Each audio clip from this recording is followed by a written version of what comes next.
Halo semuanya. Nah, di paparan kita kali ini, kita bakal bongkar habis sebuah topik yang bakal benar-benar ngerubah cara pandang kita soal pembangunan global dan kemiskinan. Gini, kalau kita ngomongin kemajuan ekonomi suatu negara, yang terlintas di pikiran kita biasanya kan gedung-gedung tinggi, pabrik super canggih, atau pusat teknologi modern, ya kan? Tapi, gimana kalau saya bilang, kunci paling dasar buat ngebangkitin sebuah negara itu, nyatanya ada di atas tanah berlumpur dan ladang pertanian. Yuk kita bahas. Coba deh, resapi fakta yang cukup mencengangkan ini. Jauh lebih dari 2/3 penduduk paling miskin di dunia, itu ternyata hidupnya di pedesaan. Mereka ini berjuang mati-matian tiap hari, nyambung hidup cuma dari sektor pertanian subsisten. Bayangin aja, dari miliaran orang yang tertinggal oleh gemerlapnya dunia modern yang kita nikmatin sekarang, buat mereka bertani itu bukan soal bisnis atau cari untung. Bertani adalah satu-satunya cara supaya hari ini mereka bisa makan, sesederhana dan seberat itu. Oke, masuk ke bagian pertama kita, jebakan kemiskinan pedesaan. Buat paham kenapa sih miliaran orang ini kayak terus-terusan kejebak dalam kemiskinan lintas generasi, kita harus sadar kalau buku teks ekonomi zaman dulu tuh, ya bisa dibilang keliru. Dulu ada mitos yang bilang kalau pertanian itu cuma sektor terbelakang, cuma tempat buat meres pangan murang dan ngambil tenaga kerjanya buat dipindah ke pabrik-pabrik di kota. Tapi, pemahaman modern kita udah bergeser jauh. Sekarang kita sadar banget kalau ngebut di sektor pertanian itu syarat mutlak. Ini mesin utamanya loh buat narik sebuah bangsa keluar dari jurang kemiskinan. Lanjut ke bagian kedua, kesenjangan produktivitas. Gimana sih perbandingan hasil panen di berbagai belahan dunia? Pertanyaannya kan, kenapa ada wilayah yang sukses besar sementara yang lain ketinggalan jauh? Kalau kita intip data aktualnya, ada satu tragedi yang benar-benar nyata, yaitu stagnasi parah di Afrika Sub-Sahara. Bayangin, selama 4 dekade, produksi pangan mereka itu nyaris datar aja, nggak kemana-mana. Coba bandingin sama lonjakan hasil panen sereal di Asia yang meroket tajam banget kayak meteor, berkat dorongan luar biasa dari revolusi hijau. Beda banget kan nasibnya? Terus, apa sih biang keroknya? Petani subsisten di wilayah-wilayah yang stagnan ini benar-benar terperangkap dalam lingkaran setan kemiskinan yang brutal banget. Boro-boro mau beli teknologi mutakhir, beli benih unggul atau pupuk dasar aja mereka nggak mampu. Hasilnya, karena orang makin banyak yang butuh makan, mereka terpaksa pakai metode lama kayak tebang bakar secara terus-terusan. Tanah yang nutrisinya udah menipis, diperas habis-habisan cuma buat bertahan di titik yang sama.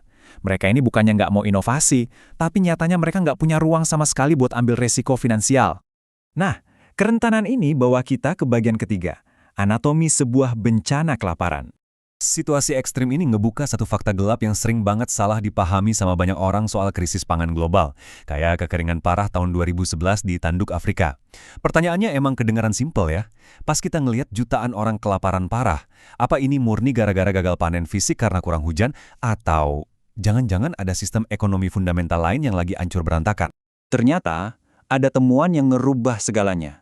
Peraih Nobel Amartya Sen ngebongkar asumsi dasar kita. Lewat risetnya, beliau nunjukin kalau kelaparan itu seringkali bukan soal makanan yang nggak ada sama sekali. Nggak, ini soal gagalnya daya beli dan mekanisme pasar. Beliau nyebutnya masalah hak lola. Logikanya gampang. Andaikan petani-petani ini punya duit atau punya penghasilan lain, pedagang pasti bakal otomatis datang bawa pasokan makanan ke desa mereka. Hukum pasar aja. Jadi, poin intinya ada di pernyataan tegas ini. Bencana kelaparan massal itu ujung-ujungnya adalah bencana ekonomi buatan manusia. Maksudnya gimana? Ya berarti bencana ini 100% bisa dicegah kalau aja ada kebijakan dan tindakan publik yang benar. Kekeringan itu emang fenomena alam yang nggak bisa kita hindari, setuju ya? Tapi kelaparan massal itu murni kegagalan sistem. Sekarang kita masuk ke bagian keempat, 3 sistem agraria. Mari kita zoom out sebentar, ngelihat gambaran besar gimana wilayah di seluruh dunia ngatur ekonomi pertanian mereka. Bank Dunia ngebongkar dunia ini jadi 3 sistem agraria utama. Indikatornya ada 2. Seberapa besar sih sektor pertanian nyumbang ke pertumbuhan ekonomi negara itu? Dan yang kedua, di mana warga paling miskinnya secara fisik tinggal, apakah di pedesaan atau di perkotaan? Pemetaan 3 dunia ini bisa dilihat dengan jelas lewat sebaran posisi tiap negara berdasarkan 2 indikator tadi. Dan yang seru buat diamati, negara-negara ini tuh gak diam di tempat loh. Contohnya Brazil atau Tiongkok. Sepanjang beberapa dekade, mereka ini tuh benar-benar bergerak melintasi kategori-kategori tadi, sejalan sama transformasi ekonomi dan transisi demografis mereka ke arah yang lebih modern. Tapi ya, transisi ekonomi itu bukan berarti semua masalah otomatis hilang gitu aja.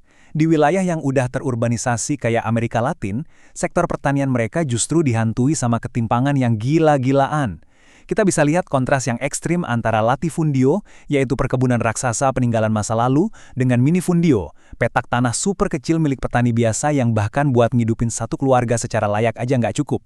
Ketimpangan lahan yang jomplang inilah yang jadi akar konflik dan kemiskinan persisten di sana. Nah, ini membawa kita ke bagian kelima, sekaligus ke arah solusi, memperbaiki kegagalan pasar. Kalau kita udah sepakat nih ya, bahwa pertanian itu beneran mesin kemajuan, tapi di sisi lain petani pedesaan tercekik pasar yang rusak dan ketimpangan yang tajam, terus gimana dong solusinya?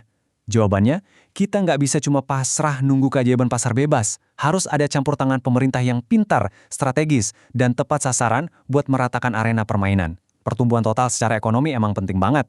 Tapi kalau nggak merata dan nggak nyentuh warga miskin, ya potensinya bakal sia-sia. Disinilah pemerintah harus proaktif turun tangan buat beresin kegagalan pasar yang spesifik ini. Caranya gimana?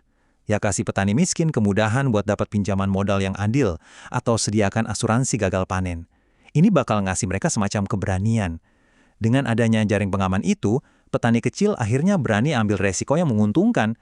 Mereka berani nyoba metode baru atau investasi ke benih yang lebih bagus karena mereka tahu kalaupun cuaca lagi buruk, keluarga mereka nggak bakal kelaparan.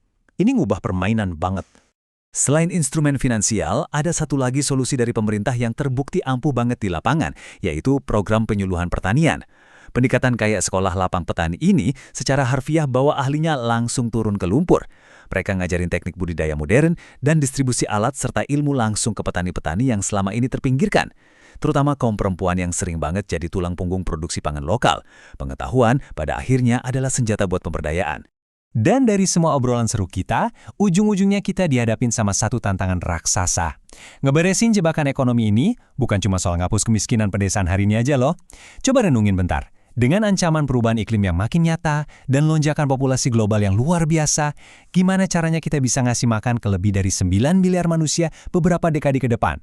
Ngerombak total sistem pertanian global yang rentan ini bukan sekedar pilihan buat maju. Ini satu-satunya cara kita bisa bertahan hidup sebagai umat manusia di abad berikutnya.